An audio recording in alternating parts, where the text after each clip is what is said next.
కూడి వచ్చినటువంటి దేవుని పిల్లైన మీ అందరికీ మన ప్రభువును రక్షకుడైన యేసుక్రీస్తు ప్రభు వారి నామములో నా వందనాలు తెలియజేసుకుంటున్నాను. అందరూ మోకరించి స్థలం వచ్చినట్లయితే ప్రార్థన చేసుకొని దేవుని యొక్క వాక్యాన్ని మనం విందాం. ప్రార్థన. పరలోకమందున్న మా తండ్రి, మీ ఘనమైన ఉన్నతమైన నామానికి స్తుతులు స్తోత్రాలు చెల్లించుకొనుచున్నాం. మా తండ్రి వినదేవా, ఈరోజు తండ్రి ఈ విధంగా మమ్మల్ని మీ సన్నిధిలో కూర్చోబెట్టుకొని తండ్రి, ఈ విధంగా తండ్రి మీ పిల్లలతో నేను మాట్లాడడానికి నాకు ఇచ్చినటువంటి సమయాన్ని బట్టి స్తుతులు స్తోత్రాలు చెల్లించుకొనుచున్నాను. అయినా మీ పిల్లలు వినివారు మాత్రమే ఉండి తండ్రి, తమను తాము మోసపుచ్చుకొనకుండా వింటున్నటువంటి వాక్య ప్రకారమునైనా వారు నడుచుకోవడానికి మీ సహాయం దయచేయండి. చెప్పుచున్నటువంటి నాకు కూడా తండ్రి మీ యొక్క ఆత్మజ్ఞానముతో నింపి నడిపించండి. విన్న ప్రతి వారు కూడా అట్టి మాటల ప్రకారమునైనా వారి జీవితాలను కట్టుకోవడానికి మీ సహాయం దయచేస్తారని, త్వరలో మాకరికి రానైన మా ప్రభువును మీ ప్రియ కుమారుడైన యేసుక్రీస్తు ప్రభు వారి నామమున మనల్ని అడిగి వేడుకొనుచు ప్రార్థిస్తున్నాము తండ్రి. ఆమేన్. మరి ఒకసారి వాక్యాన్ని వినడానికి ఆసక్తితో చేరువచ్చిన దేవుని పిల్లలైనటువంటి మీ అందరికీ నా వందనాలు తెలియజేసుకొనుచు, మనకిచ్చినటువంటి ఈ సమయాన్ని మనం వృధాగా గడపక బైబిల్ గ్రంథంలోంచి ఒక అమూల్యమైనటువంటి విషయాన్ని మనం మాట్లాడుకుందాం. మనం నేర్చుకోబోయేటటువంటి పాఠం ఏంటి అని అంటే, మానవ జన్మలోని దేవుని సంకల్పం. మరలా చెప్తున్నాను, రాసుకునే వాళ్ళు ఉంటే జాగ్రత్తగా రాసుకోండి. ఎన్నో అమూల్యమైనటువంటి విషయాలు ఈరోజు మీతో పంచుకోవాలని ఇష్టపడుతున్నాను. కాబట్టి ప్రతి వారు కూడా జాగ్రత్తగా వినటానికి మీ హృదయాలను ప్రేరేపించాలని ప్రభు పేరట మనం చేస్తూ, మానవ జన్మలోని దేవుని సంకల్పం. దేవుని సంకల్పానికి ముందుగా మానవ జన్మను గురించి మనం చూడగలిగితే, ఈ మానవ జన్మ అనేది ఒక విచిత్రమైనది. అవునా కదా? మానవ జన్మ అనేది ఒక విచిత్రమైనటువంటి జన్మ. ఎందుకనంటే, దేవుడు ఈ విచిత్రమైనటువంటి జన్మను ఎక్కడ నిర్మించాడు అంటే, తల్లి గర్భంలో నిర్మించాడు కదా. మనందరము కూడా ఎక్కడి నుండి వచ్చాం అంటే, తల్లి గర్భంలో నిర్మించాడు దేవుడు మనల్ని. అంతకు ముందుగా మనం ఒకసారి ఆదిలోకి వెళ్ళి చూడగలిగితే, తండ్రి అయినటువంటి దేవుడు మనుషులను చేయడానికి ముందుగా వేటిని చేసినట్లుగా మనకు గ్రంథం తెలియజేస్తుంది అని అంటే, ఆదికాండం 1వ అధ్యాయం 1వ వచనం చూడగలిగితే, ఆదికాండం 1వ అధ్యాయం 1వ వచనం నుంచి 31వ వచనం 31వ వచనం వరకు మనం చూడగలిగితే, దేవుడు సృష్టిని చేసినట్లుగా మనకు అక్కడ కనబడుద్ది. ఎన్ని దినాలు చేశాడు దేవుడిని సృష్టిని అయ్యానంటే, 6 దినములు సృష్టిని చేశాడు కదా. మనం సైలెంట్గా ఉండాలి. ఎన్ని దినాలు చేశాడు దేవుడు సృష్టిని అని అంటే, 6 దినాలు చేసినట్లుగా 1వ అధ్యాయంలో మనకు కనబడుతుంది. తర్వాత సృష్టిని చేసినటువంటి దేవుడు అదే ఆదికాండం 2వ అధ్యాయం 7వ వచనంలో మాట్లాడుతున్నాడు. ఒకసారి ఆ మాటను చదవండి. దేవుడైన యెహోవా నేల మట్టితో, దేనితో చేశాడు దేవుడు మనల్ని? ఎవరిని చేశాడు అంటే, మొట్టమొదటి నరుడైనటువంటి ఆదాము గారిని చేశాడు. ఆదాము గారు తల్లి గర్భంలోంచి రాలేదు. రెండవది, దేవుడు ఆదాము గారిని తల్లి గర్భంలో నిర్మించలేదు. ఎక్కడి నుంచి వచ్చాడయ్యా ఆదాము గారు అంటే, మొట్టమొదటి నరుడైనటువంటి ఆదాము గారిని దేవుడు నేల మట్టితో నిర్మించాడు. అవునా? నరుణ్ణి చేయడానికి ముందుగా దేవుడు దేనిని సృజించాడు నరుని కోసం అని అంటే, ఈ భూమి మీద ఉన్నటువంటి సృష్టి అంతటిని కూడా నరుని కోసం సృజించాడు కదా. సృష్టిని చేయడంలో దేవునికి ఒక సంకల్పం ఉంది. ఎందుకని అని అంటే, ఈ సృష్టి మొత్తము కూడా ఎవరి కోసం చేశాడు దేవుడు అని అంటే, నరుని కోసం చేశాడు. ఈ భూమి మీదకి ఒక మనిషి రావాలి అని అంటే, మనిషికి కావాల్సినటువంటి అవన్నీ కూడా దేవుడు ముందుగానే భూమి మీద సిద్ధపాటు చేశాడు. ఇవన్నీ చేయకుండా నరుడు భూమి మీదకి వచ్చి ఏం చేయగలడు చెప్పండి? ఏమీ చేయలేడు. కాబట్టి ముందుగా నరుణ్ణి తీసుకురావడానికి ముందుగానే వారికి ఏవైతే అవసరమో, ఈ భూమి మీద వారికి ఏ సదుపాయాలు అయితే వారికి కావాలో, ఇవన్నీ కూడా దేవుడు ముందుగా ఆలోచించి నరుని కోసం సిద్ధపరిచాడు. అలా సిద్ధపరిచి భూమి మీదకి మొదటి నరుని తీసుకొచ్చాడు. దేవుని సంకల్పాన్ని చూడడానికి ముందుగా సృష్టిలో చేసినటువంటి ఈ సకల జీవరాశులు కానివ్వండి, సకల వస్తువులు కానివ్వండి, మనకు ఉపయోగపడేటటువంటివన్నీ కూడా ఎవరి కోసం చేశాడు? మన కోసం చేశాడు. ఇవన్నీ కూడా దేవుడు చేశాడు కాబట్టి ఇవన్నీ కూడా దేవుని మాట ప్రకారమే ఈ లోకములు అవి ఈ భూమి మీద పనిచేస్తున్నాయి. ఒకసారి సామెతల గ్రంథం దగ్గరికి వెళ్తే, సామెతల గ్రంథం 16వ అధ్యాయం, సామెతల గ్రంథం 16వ అధ్యాయం 4వ వచనం చూడండి. యెహోవా అనగా దేవుడు ప్రతి వస్తువును, అంటే ఈ భూమి మీద ఉన్నటువంటి ప్రతిదీ కూడా ఎవరు చేశారు? దేవుడే కలుగజేశాడు. కలుగజేసినటువంటి వాటిని గురించి మాట్లాడుతున్నాడు కదా. ప్రతి వస్తువును దాని పని నిమిత్తం కలుగజేశాడు. అండ్ ఈరోజు నేను ఈ మైక్తో మాట్లాడగలుగుతున్నానంటే దేవుడి మైక్ దేనికి చేశాడు అంటే, నా యొక్క మాటను ఇతరుల వారికి ఎక్కువ శబ్దంతో పలకడానికి ఈ మైక్ అనేది ఉపయోగిస్తున్నాం. మన చేతిలో, ప్రతి ఒక్కరి చేతిలో మొబైల్ ఉంది. ఈ మొబైల్ని ఎందుకు కనిపెట్టారయ్యా అని అంటే ఉపయోగం కొరకు, ఇతడి వారితో కమ్యూనికేషన్ కొరకు. అలాగే ఈ ఫ్యాన్ ఉంది. ఈ ఫ్యాన్ ఎందుకు తయారు చేశారనంటే మనం కూర్చొని హాయిగా దేవుని యొక్క మాటలు వినాలంటే ఆ ఫ్యాన్ ఉంటేనే మనం వినగలుగుతాం. లేకపోతే వినగలుగుతామా? వినలేం. కాబట్టి దేవుడు మాట్లాడుతున్నాడు, సృష్టిలో చేసినటువంటి ప్రతి దానికి ఒక పని అనేది ఉంది. ఇప్పుడు ఈ ఫ్యాన్ని మనం బిగించుకొని అలాగే ఉంచుకున్నాం అనుకోండి, దానికి పని ఉందా? అసలు దాంతో ఉపయోగం ఉందా? లేదు. ఈ ఫ్యాన్ని మనం పెట్టుకున్నామనంటే దానికి ఒక పని ఉంది కాబట్టి మనం దాన్ని పెట్టుకున్నాం. దేవుడు కూడా మనల్ని ఈ లోకంలో ఎందుకు సృష్టించుకున్నాడు అనంటే మనకు కూడా ఒక పని అనేది ఉంది. ఈ ఫ్యాన్కి ఏ విధంగా అయితే పని ఉందో, ఈ ఫోన్తో మనకి ఏ విధంగా అయితే పని ఉందో, ఈ లోకంలో ఉన్నటువంటి ప్రతి వస్తువుతో ఏ విధంగా అయితే పని ముడిపడి ఉందో, మనతో కూడా దేవునికి ఆ విధంగా పని అనేది ముడిపడి ఉంది. ఈ పని ఎవరికి అర్థం కావట్లేదు. అలా అర్థం కావట్లేదు కాబట్టి ఈ లోకంలో ఉన్నటువంటి ఈ సకల జీవరాశులు కానివ్వండి, ఇవన్నీ దేవునికి లోబడుతూ ఆయన మాటింటూ పనిచేస్తున్నాయి. నరుడు మాత్రమే దేవుని మాట వినకుండా, ఆయనకు లోబడకుండా తన ఇష్టానుసారంగా ఈ లోకంలో బ్రతుకుతున్నాడు. ఇంకా చూస్తే బైబిల్ గ్రంథంలో ఉంచి సృష్టిలో ఉన్న అవన్నీ కూడా దేవునికి లోబడుతూ, దేవుని మాట వింటూ, దేవుని మాటను అతిక్రమించకుండా బ్రతుకుతున్నాయి. అవునా కదా? కానీ దేవుడు ఆదికాండం 1వ అధ్యాయం 27వ వచనంలో మాట్లాడుతున్నాడు. ఒకసారి చూస్తే దేవుడు మనల్ని చేసుకున్నటువంటి విధములను గురించి ఒకసారి మాట్లాడుతున్నాడు చూడండి. దేవుడు తన స్వరూపమందు నరుని సృజించెను. ఎలా చేసుకున్నాడు? 2వ అధ్యాయంలో ఎలా మాట్లాడాడు? ఏం మాట్లాడాడు? ఒకసారి అక్కడ కూడా జ్ఞాపకం చేసుకొని ఇక్కడికి వద్దాం. దేవుడైన యెహోవా నేల మట్టితో చేశాడని చెప్పాడు. ఆ నేల మట్టితో చేసుకున్నటువంటి మనిషిని ఎలా చేసుకున్నాడు? తన పోలికతో చేసుకున్నాడు. అంటే ఇప్పుడు తండ్రి అనేటువంటి దేవుడు ఎలా అయితే ఉన్నాడో మనము కూడా అదే రూపాంతరంతో ఉన్నాం. అంటే అదే పోలికతో మనల్ని దేవుడు ఏం చేసుకున్నాడు? తయారు చేసుకున్నాడు. ఎలా చేసుకున్నాడు? తల్లి గర్భంలో చేశాడా? కాదు. ఎలా చేశాడంటే నేల మట్టితో నరుని నిర్మించాడు. ఆ నేల మట్టితో నేను ఎలా చేసుకున్నానంటే తన స్వరూపమందు చేసుకున్నాడు. అంటే దేవుని స్వరూపమందు నరుణ్ణి తయారు చేసుకున్నాడు. ఏంటి? తన స్వరూపాన్ని మన వీధుల్లో తిరుగుతున్నటువంటి కుక్కలకు ఇచ్చాడా? సకల జీవరాశులను గురించి ఈ మాట మాట్లాడా? ఇప్పుడు నా పోలిక చొప్పున కుక్కను చేసుకున్నాను అన్నాడా దేవుడు? నా పోలిక చొప్పున జీవరాశులను కలుగజేసుకున్నాడు అని చెప్పాడా దేవుడు? చెప్పలా. మరి ఏమని చెబుతున్నాడు? నా పోలిక చొప్పున నరుణ్ణి చేసుకున్నా. ఎందుకు నరునికి ఎంత ప్రాముఖ్యత ఇస్తున్నాడు దేవుడు అనంటే తన పనిని మనం చేయాలి కనుక. ముందు తన సంకల్పం మన ముందుంది. తన సంకల్పాన్ని చెయ్యాలన్నటువంటి కోరిక ఎవరి ద్వారా తీర్చాలనుకున్నాడు అనంటే మనుషుల ద్వారా తీర్చాలనుకున్నాడు. కాబట్టి మనిషికి అంత ప్రత్యేకత ఇచ్చాడు. మనిషిని అంతగా తన పోలిక చొప్పున తాను నిర్మించుకున్నాడు. అందుకని ఈ మాట మాట్లాడుతూ ఇంకా కిందకి చదివితే, దేవుని స్వరూపం ముందు వానిని సృజించెను.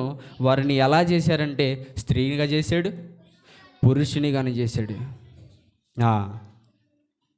తర్వాత యాకోబు పత్రిక దగ్గరికి వెళితే భూమి మీద ఉన్నటువంటి వాటన్నిటికంటే భూమి మీద తన చేతులతో కలుగజేసుకున్న వాటన్నిటికంటే ఎవరిని గొప్పగా జీవిస్తున్నాడు? ఒకసారి యాకోబు పత్రిక 1వ అధ్యాయం 18వ వచనం త్వరగా చూద్దాం. ఆయన తాను సృష్టించిన వాటిలో మనము ప్రథమ ఫలము. చూడండి, దేవుడు ముందు ఈ భూమిని సృష్టించడానికి ముందుగా వేటిని సృజించాడు? వేటిని సృజించాడు? భూమి ఆకాశములను దేవుడు సృజించానని ఆదికాండం 1వ అధ్యాయంలో మనం చూస్తాం. కానీ దేవుడు చివరగా చేసింది ఎవరిని చేశాడు? నరులను చేశాడు కదా. మరి ఇక్కడికి వచ్చేసరికి యాకోబు గారు ఎందుకు ఇలా మాట్లాడుతున్నాడు అని అంటే, ఆయన తాను సృజించిన వాటిలో మనము ప్రథమ ఫలంగా ఉన్నాం. దేవుడు మనల్నే హై వోల్టేజ్లో నుంచోబెడుతున్నాడు. చూడండి, ఈ భూమి మీద ఇన్ని ఉన్నప్పటికీ కూడా, కోట్ల జీవరాశులు ఉన్నప్పటికీ కూడా మనల్ని ఎందుకు హైలైట్ చేస్తున్నాడు? చూడండి, మహా అయితే మనం ఎన్ని అడుగులు ఉంటాం? 6 అడుగులు లేదా 7 అడుగులు. భూమి ఎన్ని? ఆకాశం ఎన్ని అడుగులు? ఎంత ఎత్తు ఉంటుంది ఆకాశం? వీటన్నిటికీ లేనటువంటి ప్రాముఖ్యత దేవుడు మనకే ఎందుకు ఇస్తున్నాడు? ఇలా ఎప్పుడన్నా మనం ప్రశ్న వేసుకున్నామా? ఈ మాట చదువుకున్నప్పుడు ఏం మాట్లాడుతున్నాడు? ఆయన తాను సృష్టించిన ప్రతిదీ. ఏమేమి సృష్టించాడు ఆయన? జలరాశులు సృష్టించాడు, భూమిని, ఆకాశాన్ని, చెట్లు, జీవరాశులు, పక్షులు, జంతువులు, ఇవన్నీ చేశాడు. ఇవన్నీ చేసిన తర్వాత మనల్ని చేసుకున్నటువంటి దేవుడు మాట్లాడుతున్నాడు, అయ్యా ఇవన్నీ కాదు నాకు ప్రాముఖ్యం. ఇవన్నీ ఎవరి కోసం? ఇవన్నీ ఎవరి కోసం చేశా? నేను మీకోసం చేశా. కానీ మిమ్మల్ని ఎందుకు నేను ఎక్కువలో చూపిస్తున్నాను తెలుసా? మీరు నా పిల్లలు కాబట్టి, మీరు నా పని చేయాలి కాబట్టి, మీరు నా సంకల్పాన్ని నెరవేర్చాలి కాబట్టి మిమ్మల్ని నేనేం చేస్తున్నాను? ప్రథమ స్థాయిలో నిలబెడుతున్నాను నేను అని చెబుతూ ఇంకా కిందకి చదివితే, మనము ప్రథమ ఫలముగా ఉన్నట్లు సత్యవాక్యము వలన మనలను తన సంకల్ప ప్రకారమైన కనెను. ఎప్పటిది ఆయన సంకల్పం? ఎప్పటిది ఆయన సంకల్పం? ఆ విషయాన్ని కూడా చూద్దాం. ఎఫెసీయులకు రాసిన పత్రిక 1వ అధ్యాయం ఆయన సంకల్పం ఎప్పటిదో ఒకసారి చూస్తే, ఎఫెసీయులకు రాసిన పత్రిక 1వ అధ్యాయం 4వ వచనం, ఎట్లనగా తన ప్రియుని యందు తాను ఉచితముగా మనకు అనుగ్రహించిన తన కృపామహిమకు కీర్తి కలుగునట్లు తన చిత్త ప్రకారమైన దయా సంకల్పము చొప్పున యేసుక్రీస్తు ద్వారా తనకు కుమారులుగా స్వీకరింపబడుటకై మనలను ముందుగా తన కోసము నిర్ణయించుకొని, మనము తన ఎదుట పరిశుద్ధులమును నిర్దోషములనై ఉండవలనని జగత్తుకు పునాది వేయబడక ముందే. అంటే ఈ భూమికి ఇంకా పునాది పడలా. దేవుడు అనుకోవడానికి ముందుగా ఈ భూమికి ఇంకా పునాది పడలేదు. ఈ భూమి మీద చెట్లు నిర్మించలేదు, ఆకాశాన్ని చేయలేదు, భూమిని చేయలేదు, జీవరాశులను చేయలేదు. ఇవన్నీ చెయ్యకముందే దేవునికి ఎప్పుడు? ఆదిలోనే ఈ ఆలోచన వచ్చింది. ఏమని? భూమి మీద నరుణ్ణి నేను నిర్మించుకోవాలి. తను నా కోసం పరిశుద్ధంగా, యథార్థంగా, నిర్దోషులుగా ఈ భూమి మీద వారు జీవించి నా సంకల్పాన్ని వాళ్ళు ఏం చేయాలి? నెరవేర్చాలని ఆదిలోనే ఆయన ఏం చేసుకున్నాడు? ఆలోచన చేశాడు. ఈ జగత్తుకి ఇంకా పునాది పడకముందే దేవుడు తన నిత్యత్వంలో నిర్ణయించుకున్నాడు మనల్ని చేయాలని. కొన్ని నెలలది కాదండి ఇది సంకల్పం, ఆయన సంకల్పం. కొన్ని సంవత్సరాలది కాదు, కొన్ని రోజులది కాదు. ఎప్పటిదయ్యానంటే ఈ భూమికి ఇంకా ఆయన పునాది వెయ్యబడక మునుపుదే ఈ యొక్క సంకల్పం అయింది. ఏంటి అనంటే, నా పిల్లలు ఈ భూమి మీద ఉండాలి, ఈ భూమి మీద నివసిస్తున్నటువంటి నా పిల్లలు నా పనిని చేయాలి, నా పనిని చేసి పరిశుద్ధులుగా, నిర్దోషులుగా, యథార్థవంతులుగా ఈ భూమి మీద జీవించి నన్ను మహిమపరచాలి అన్నది దేవుని యొక్క ఆలోచన అండి. ఆయన సంకల్పం ఇది. ఎప్పటిది అని అంటే జగత్తుకు పునాది వెయ్యబడక మునుపుదే ఇది. మానవ జన్మను గురించి ఎంతోమంది భక్తులు బైబిల్ గ్రంథంలో మాట్లాడారు. అందులో ఒక విషయం చూద్దాం. కీర్తనల గ్రంథం 100వ కీర్తన, కీర్తనల గ్రంథం 100వ కీర్తన 3వ వచనం చూడండి. యెహోవాయే దేవుడని తెలుసుకొనుడి, ఆయనే మనలను పుట్టించను. చాలామంది చూడండి, సమాజంలో దేవుడు లేడు, ఎవరూ లేరు. ఎవరో కూడా కాదు, ఎవడో లేడు. చాలామంది మాట్లాడేటటువంటి మాట, భూమి ఎవరూ కలిగించలేదు, ఈ సృష్టిలో ఉన్నటువంటివి ఏవి కూడా ఎవరూ చేయలేదు, అసలు దేవుడు లేడు, ఈ సృష్టి వెనకాల దేవుడు లేడనని అనేవారు కూడా సమాజంలో చాలామంది మనకు కనబడుతున్నారు, మనం చూస్తున్నాం కూడా. కానీ ఇక్కడ ఏం మాట్లాడుతున్నాడు భక్తుడు? ఏం మాట్లాడుతున్నాడంటే, యెహోవాయే దేవుడని ముందు నువ్వు తెలుసుకో. అలా తెలుసుకోకుండా నువ్వు అసలు మాట్లాడే ప్రసక్తే లేదు అని చెబుతూ కింద మాట్లాడుతున్నాడు. ఆయనే మనలను పుట్టించెను, మనము ఆయన వారము, మనము ఆయన ప్రజలము, ఆయన మేపు గొర్రెలము. మన ఎవరు చేసుకున్నారు? దేవుడు చేసుకున్నాడు. ఎలా చేసుకున్నాడు? దావీదు భక్తుడు మాట్లాడుతున్నాడు, వెళ్దాం అక్కడికి. 139వ కీర్తన ఎలా చేసుకున్నాడో చూద్దాం. 139వ కీర్తన 13 నుంచి చూద్దాం. నా అంతరంద్రియములను నీవే కలుగజేసితివి. ఎవరు కలుగజేశారు? దేవుడే కలుగజేశాడు. మనం మాట్లాడుతున్నటువంటి ఈ నాలుక కానివ్వండి, మనకు కనబడినటువంటి లోపల ఉన్నటువంటి గుండె కానివ్వండి, ఇంకా మనకు కనపడకుండా లోపల ఏ అవయవాలైతే ఉన్నాయో ఇవన్నిటినీ కూడా ఎవరు చేశారు? దేవుడే చేశాడని ఆయన ముందు మాట్లాడుతూ కింద మాట్లాడుతున్నాడు. నా తల్లి గర్భమందు నన్ను నిర్మించిన వాడవు నీవే. ఎవరు చేశారు తల్లి గర్భంలో? ఎవరు చేయగలరు? నిన్ను బయటికి తీసుకొచ్చినటువంటి డాక్టర్ చేయగలడా? ఆయన తీసుకురావడానికి వరకే దేవుడు పెట్టుకున్నాడు.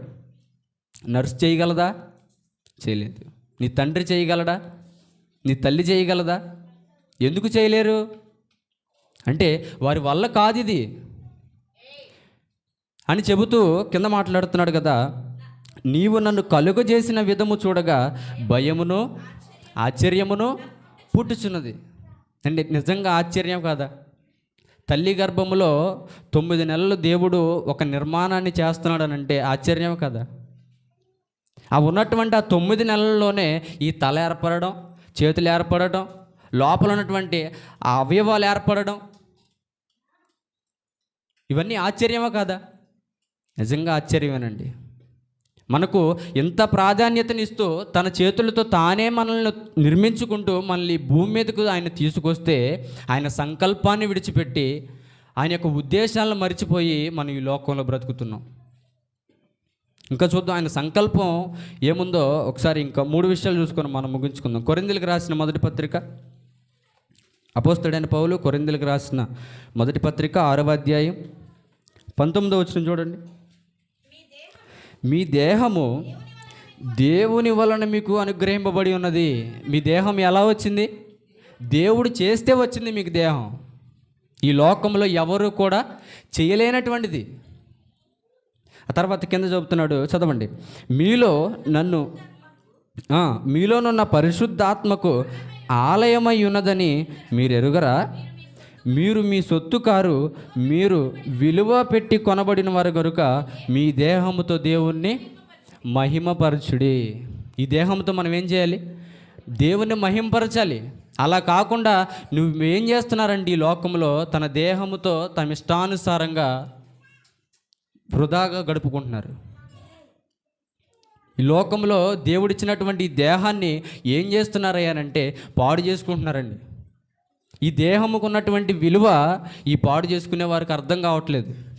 ఎందుకు చేసుకున్నాడు ఈ దేహాన్ని అని అంటే, ఆత్మ ఉండాలి కనుక. ఆత్ముండి ఏం చేయాలి అని అంటే ఆయన సంకల్పాన్ని నెరవేర్చాలి కనుకనే ఒక సాధనంగా దేవుడు ఈ దేహాన్ని మనకు చేసుకున్నాడు. అలా చేసుకున్నటువంటి ఈ దేహంతో మనం ఏం చేస్తున్నాం తెలుసా? మన దేహాన్ని అంతా కూడా పాడు చేసుకుంటున్నాం. అందుకని దేవుడు చెప్పాడు 19వ వచనంలో, ఇది మీ సొత్తు కాదు. ఇది మనం సొత్తు కాని దాంతో మనం ఏమైనా చేస్తామా? పక్కింట్లోకి వెళ్ళి మనం ఏదైనా తీసుకొని వస్తున్నాం అనుకోండి, ఊరుకుంటారా? ఊరుకోరు. ఎందుకనంటే అది వారి సొత్తు కాబట్టి, అది వారిది కాబట్టి మనం తెచ్చుకుంటే వారు ఏం చేస్తారు? తిడతారు. అయ్యో బుద్ధి ఉందా మీకు? మా ఇంట్లోకి వచ్చి వస్తువులు పట్టుకెళ్తున్నావేంటి? మేము కొనుక్కున్నామైతే ఏదో నువ్వేదో కొనుక్కొని మా ఇంట్లో పెట్టినట్టుగా తీసుకొని వెళ్తున్నావేంటి అంటారు. అవును కదా? మరి దేవుడు ఇంత చక్కగా నిన్ను తల్లి గర్భంలో నిర్మించుకుంటే, దేవుడు ఇంత చక్కగా నీకు మంచి అవయవాన్ని, మంచి రూపాన్ని నీకు ఇస్తే, ఎవడో వచ్చి తీసుకెళ్తానంటే ఎలా ఇస్తాడు చెప్పండి దేవుడు? ఎవరో అంటే ఎవరో అనుకోమాకుండా అపవాది వచ్చే తీసుకెళ్తున్నాడు మనల్ని. అవునే కదా? ఆయన సంకల్పాన్ని చేయాలని దేవుడు మనల్ని నిర్మించుకుంటే ఆయన సంకల్పాన్ని అంతా కూడా పాడు చేయడానికి మన చుట్టూ అపవాది తిరుగుతున్నాడు. ఆ సంకల్పాన్ని మరిపించేంతలా మన లోకంలోనికి తీసుకెళ్ళిపోతున్నాడు. దేవుని సంకల్పం ఏంటో తెలుసుకొని ఆయన సంకల్పాన్ని నెరవేర్చినటువంటి వ్యక్తి ఒకతను పరలోకంలో నుండి భూమి మీదకి వచ్చాడు. తెలుసా? ఎవరైనా? యేసుక్రీస్తు ప్రభువారు. ఎందుకు వచ్చాడు అని అంటే, భూమి మీద తన పిల్లలుగా చేసుకున్నటువంటి మనమందరము కూడా వారందరూ ఏమైపోయారనంటే దారి తొలగిపోయారు. బొత్తిగా అపరాధముల చేత పాపముల చేత చచ్చిపడి ఉన్నారు. అప్పటికి దేవుని సంకల్పం మర్చిపోయారు, ఆయన చిత్తాన్ని మర్చిపోయారు, ఆయన ఉద్దేశం ఏంటో మర్చిపోయి బ్రతుకుతున్నటువంటి ప్రజలను విముక్తికి తీసుకురావడానికి తన కుమారుణ్ణి ఈ లోకానికి పంపించాడు. చూద్దాం, ఆ చివరి మాట చూసుకొని మనం ముగించుకుందాం. యోహాను సువార్త 17వ అధ్యాయం 4వ వచనంలో, చేయుటకు నీవు నాకు ఇచ్చిన పని నేను సంపూర్ణముగా నెరవేర్చి భూమి మీద నిన్ను మహిమపరచితిని. ఇదే ఆయన సంకల్పం. యేసుక్రీస్తు ప్రభువారు చేంజ్ చేశారు. యేసుక్రీస్తు ప్రభువారు ముందు ఎలా వచ్చారు? భూమి మీదకి ఎలా వచ్చారు? మనం ఎలా అయితే తల్లి గర్భంలోంచి వచ్చామో ఆయన కూడా అలాగే వచ్చాడు. మనం ఎలా అయితే శరీరాన్ని ధరించుకొని వచ్చామో ఆయన కూడా అలాగే వచ్చాడు. వచ్చినటువంటి ఆయన 33.5 సంవత్సరాలు ఈ భూమి మీద బ్రతికి చివరిగా మాట్లాడుతున్నటువంటి మాట ఏం మాట్లాడుతున్నాడు? చేయుటకు నువ్వు నాకు ఇచ్చినటువంటి పని ఏదైతే ఉందో అది సంపూర్ణముగా, అంటే అసలు కొంచెము కూడా లేకుండా నేనేం చేశాను? నెరవేర్చి నిన్ను నేను భూమి మీద ఏం చేశాను? మహిమపరిచాను. క్రీస్తు చేసినటువంటి మహిమ దేవునికి మహిమ తెచ్చింది. మరి మనం చేసేటటువంటి మహిమ, ఆదివారం ఒక్కరోజే, ప్రార్థన పెట్టిన ఒక్కరోజే, వాక్యం చెప్తున్నా కూసేపే, మరి తర్వాత ఆయన సంకల్పం ఏమైపోతుంది? మర్చిపోతున్నాం. కానీ యేసుక్రీస్తు ప్రభువారు ఈ భూమి మీదకి వచ్చినది మొదలుకొని ఆయన చనిపోయేంత వరకు కూడా ఆయన చిత్తాన్ని నేను ఎలా నెరవేర్చాలి, ఆయన చిత్తాన్ని నెరవేరుస్తూ ఆయన ఎలా మహిమపరచాలనే కాన్సెప్ట్లోనే ఉండి ఆయన దేవుణ్ణి మహిమపరిచి ఈ భూమి మీద చనిపోయాడండి. అలా చనిపోవడానికి ముందుగానే ఈ మాట మాట్లాడుతున్నాడు. అయ్యా, చేయటానికి నువ్వు ఇచ్చినటువంటి పని, పరలోకంలో ఏ విషయం అయితే క్రీస్తు వారికి చెప్పి ఆయన పంపించాడో ఆ పనిని ఏం చేశాడు? సంపూర్ణంగా నేను నెరవేర్చి నిన్ను నేనేం చేశాను? భూమి మీద మహిమపరిచాను, ఘనపరిచాను. నీ సంకల్పాన్ని నేనేం చేశాను? నెరవేర్చి మరలా నేను నీ దగ్గరకు వస్తున్నానని క్రీస్తు వారు తండ్రికి తన ఆత్మను అప్పగించుకున్నాడు. మరి మనము కూడా ఆయన చిత్తం ఏంటో, ఆయన సంకల్పం ఏంటో మరి గ్రహించాలని సంఘమైనటువంటి మీ అందరికీ ఈ కొద్ది మాటల ద్వారా మీకు అర్థమైందని నేను అనుకుంటూ ఇటు సమయాన్ని ఇచ్చినటువంటి దైవజనులకు ప్రభు పేరట నా వందనాలు తెలియజేసుకుంటూ ఇప్పుడు వరకు ఓపికతో ఉన్న మీ అందరికీ ప్రభు పేరట నా వందనాలు తెలియజేసుకొని నా మాటలు ముగిస్తున్నాను.